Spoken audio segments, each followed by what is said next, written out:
There's the man. How you doing? There he is, Romanian Ray. Awesome, what an absolute result. Money in the well, that's it. Famous Romanian actor here in Bran Castle.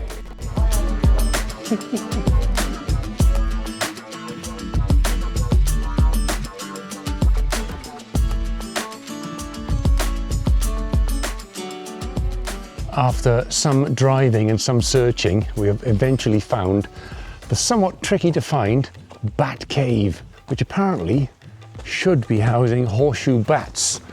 I don't know if there's going to be any in here or if we can get back far enough to see them, but here we go. Deep in the caves of Transylvania, horseshoe bats flutter around like nocturnal butterflies. Weighing only between 4 and 7 grams, they can form colonies of thousands. Romania is home to 5 species, all of which are protected under EU law, where some of the Batcave colonies are among the biggest in Europe. Apparently this goes back 390 meters, they said. It's not that big as caves go, this sort of size. Hang on a minute, there's more. Ooh, there's a cold draft coming out of this one. Oh my God, this is the one. Well, I can hear them. There's a bat. No. Yeah. There is a little bat. I really don't want to disturb him. Your little horseshoe bat. That was brilliant. I didn't expect it to be so vast inside, but it's fantastic. Being able to see those little horseshoe bats just up close like that was great. They're only about this big. What a bonus, real result to see bats up close. Bats, bats. So just to give you an idea, a bit of context as to where we are, this is the Batcave walk that we've just done. This is the sort of scenery we're talking about. I mean, talk about an alpine view.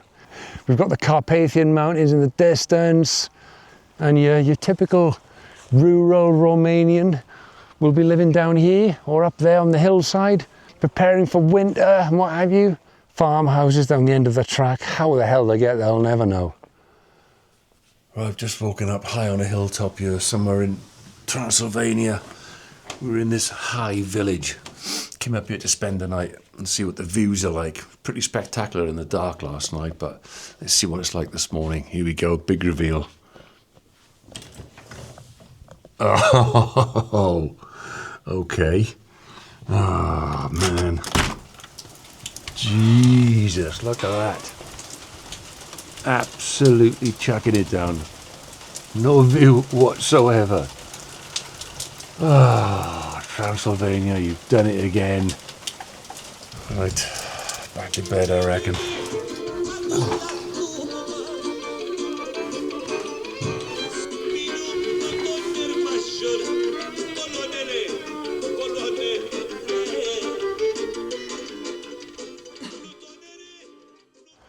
We're just driving through this old town here in Romania. We've spotted this old building at the side of the road. And this is the old hotel casino, something like that. A relic of days gone by, better times maybe. And this is what's left of it. Just a ruined building with all boarded up front and open doors, empty rooms. Let's see if we can have a little look inside one of these windows. Ceausescu's regime forced people to have more children. He banned abortion and birth control, forcing population growth. Thousands of kids were sent to overcrowded orphanages, and the government hid the truth. The neglect went on for years until the world finally saw what was happening after the 1989 revolution. Let's say goodbye to my little furry friend and get out of here. See you later, okay? You got a full belly now? Yeah, feeling better? That's good. All right. Yeah, I know. All right. We've just arrived at our accommodation here at Pelisor, and this is what you can get for your money here. Look at that. There is the famous castle that we're going to visit in a bit. And this is our accommodation. In through this spectacular entrance. A downstairs lounge area, all to yourselves. Into our room. Look at this. Perfectly clean bathroom. Views like that of the castle itself. But it doesn't end there. We can come out into here. There we are. A very own little balcony to overlook the magical landscape below. All this for 70 quid a night here in Romania. How about that? This place is a bargain. Oh, I'm so happy. What a find. Well, I have made it to Peles Castle. We've just come out from a spectacular tour on the inside. Unfortunately, there's no filming or photography allowed inside. I'll give you a little tour on the outside very quickly. So let's get into a bit more detail and find out a bit more of the history from my Transylvanian expert, Caroline. So it was built in 1873. It was ordered by King Carol I of Romania, who wanted a summer house and a shooting lodge. He was pretty struck by this amazing landscape. Yeah, it was all fine. It was a royal residence until about 1947, when the communists got hold of it, nabbed it and then opened it as a museum, and that's how it stayed until 1975. They nabbed it, did they? They nabbed it, The commies nabbed it. The commies had it, Oh, yeah. classic commies. Well, then the revolution in 1989, it was then given back to the royal family, taken off the commies.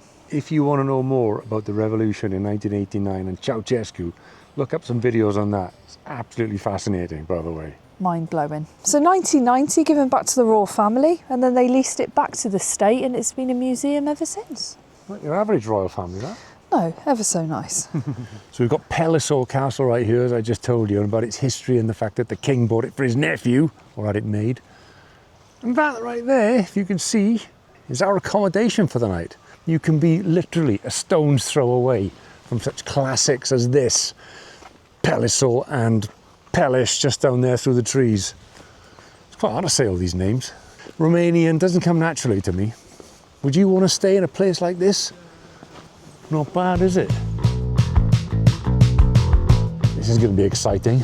Just arrived at the Libearty Bear Sanctuary. Kind of in their wild, in their natural state, in their natural homeland. Let's see what the old Romanian bears look like. In the last episode, I mentioned how the Italian motorbiker was killed by a bear protecting her cubs on the Transylvanian highway. Unfortunately, that meant the Romanian authorities deemed it necessary to put her down, so she was killed along with two more of her cubs. However, the third cub, Luca, survived, and he was rescued and brought here to the Libearty Bear Sanctuary, where he will live out the rest of his days in a safe place. But thank God, Poppy is receiving daily vitamins and anti-inflammatory painkillers, and he begins to walk again. Of course, hardly, as you can all see, but he does it now. I've never seen so many bears. Okay. That's the clapping of the joy I told you about. Hey, girls.